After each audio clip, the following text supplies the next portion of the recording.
어쨌든 프랑스 이 건축가는 이 방식을 추천하는 겁니다. 어떻게 보면 어제 방식이 정답이냐는 아닙니다. 어떤 분은 이 방식이 나한테도 맞을 수도 있어요. 그래서 반갑습니다. 국민건축가 이현우입니다. 오늘도 은퇴후 살고 싶은 짜른주택 프랑스. 어제 일본에 의해서 프랑스 연속가입니다. 어떻게 보면 내가 은퇴후 살고 싶은 전원주택을 가성비 짱으로 할 수 있는 방법이 뭘까에 대한 아이디어를 얻는 시간. 오늘 두 번째 시간 프랑스 갑니다. 느낌이 오죠? 느낌이 오죠? 전 세계인들의 고민인 거예요. 어떻게 보면 은퇴 후 살고 싶은 전원주택에 풍부한 공간을, 많은 공간을, 필요한 공간이 있는데 이 부분을 어떻게 저렴하게 지을 수 있는 방법이 뭘까에 대한 건축가들이 고민이 많습니다. 저도 나름대로 계속 고민하고 있는데 이제 어떻게 보면 이 건축가는 이런 방식을 어제 건축가는 일본 건축가는 그 방식을 취한 거죠. 어떻게 보면 거대한 그냥 작은 집의 연장선에 지붕을 만들고 그러니까 그 지붕 밑에 이제 어떻게 보면 럭셔리 목욕탕에 비닐을 쳐서 공간을 확보하겠다 이런 건데 이 프랑스 건축가는 프랑스식인 거죠. 다운 거죠. 그냥 거대한 창고를 짓습니다. 거대한 저렴하게 지을 수 있는 방법이 뭘까? 거대한 창고를 최대한 저렴하게 지을 수 있는 방법이 뭘까를 하고 그 안에 작은 집을 친 거죠. 그래서 집 속에 집입니다. 집 속에 집이 있는 21평밖에 안 되는 집인 거죠. 그래서 보시면 최대한 저렴하게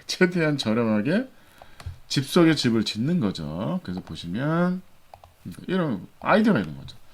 거대한 집을 짓자. 우선은 필요한 공간. 여기에 차도 세우고 마당도 있고 어떻게 보면 비 안 맞는 마당인 거죠. 근데 나름대로는 바람도 막아주지만 열도 어느 정도 가둘 수 있는 그런 거대한 집을 하나 짓고 근데 이게 가볍게 저렴하게 지어야 돼. 목조로 저렴하게 짓게 돼. 이게 H빔으로 하면 안 돼요? H빔이 비쌉니다. 비싼 거죠.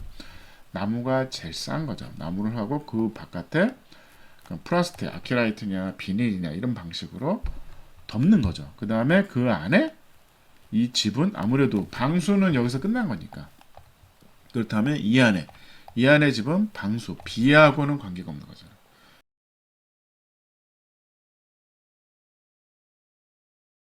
집인 거야. 거대한 큰 50평짜리 그냥 창고를 하나 짓는 거죠. 50평의 거대한 창고 안에 21평이라는 필요한 만큼의 집을 안에 짓는 겁니다. 그래서 이 문을 열고 여기로 들어가면 차가 한 대, 두 대도 세울 수 있는 차고가 있는 거죠. 그 다음에 빙글빙글 도는 겁니다. 빙글빙글 도는 거죠. 사면을 쓸 수 있고 여기는 비 안 맞는 테라스인 거죠. 이 박스가 50평이야. 50평. 꽤 크죠. 50평 안에 여기로 들어갑니다. 현관이 들어가면 들어오자마자 화장실 있다. 현관에 화장실인 건 되게 좋은 겁니다. 들어오면 여기에 욕조, 그 다음에 세면대, 샤워부스가 있는 거대한 이제 꽤 럭셔리 화장실이 목욕탕 같은 화장실이 있는 거고 바깥에서도 문 열고 들어갈 수 있는 거죠. 그 다음에 여기는 이제 화장실, 그냥 변기만 있는 화장실 있고 요게 복도고 여기로 들어가면 방이 하나 있습니다. 방이 하나. 3.2에 3.7m의 방이 하나 있는 거죠. 어떻게 보면 방 하나에 거실 주방밖에 없는 겁니다. 방 하나에 거실 주방이 있고 여기로 들어가면 여기 기계실 뭐 세탁실 뭐 이런 것들이 있고 어떻게 보면 다용도실 역할을 하는 거죠. 1.5에 3.7m. 그 다음에 여기가 주방이에요. 주방. 1.8에 3.7m 주방이 쫙 있는 거죠. 주방이 있고 여기다가 식탁을 놓고 여기가 주방이 되고 여기가 거실이 되는 거죠. 3.7m에 9.5m 공간이 있는 겁니다. 그래서 방 하나에 거실 주방 21평에 방 두 개도 만들 수 있죠. 뭐 예를 들어서 방이 두 개 필요하다 그러면 여기다 방을 두 개를 만들고 여기다가 식탁만 넣고 이걸 거실로 써도 되는 거죠. 그래서 어떻게 보면 더 확장성도 있죠. 아니면 여기를 더 낼 수도 있겠죠. 그래서 보시면 이렇게 생긴 거죠.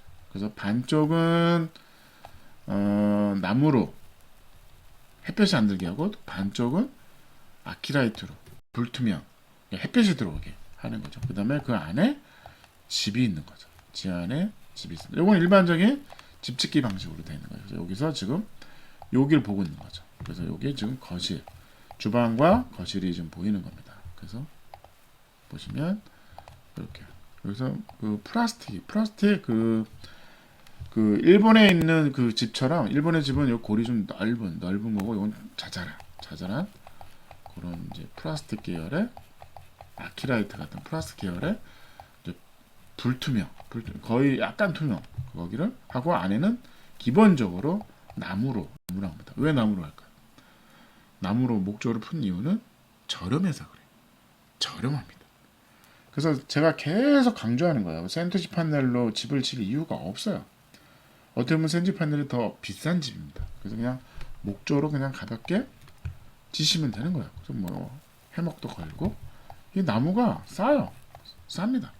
그리고 바깥에 이 나무를 외부에 노출 안 했죠. 외부에 다 아키라이트로 비안 맞게 한 거죠. 햇볕은 들어가니까 비안 맞게 하고 이런 식으로 안에서 현관문 들어와서 안에서 복도가 있는 거죠. 그래서 이 외벽은 아주 날씨 좋은 봄, 가을은 핍니다. 그래서 다 접어놓는 거죠.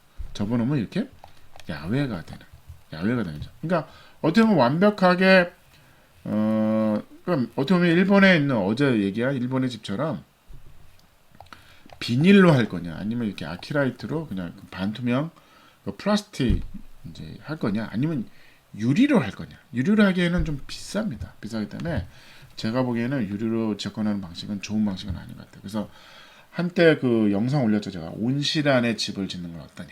근데 그 온실 공사비가 너무 많이 들어요. 너무 많이 들기 때문에 굳이 그럴 필요가 없는 거죠.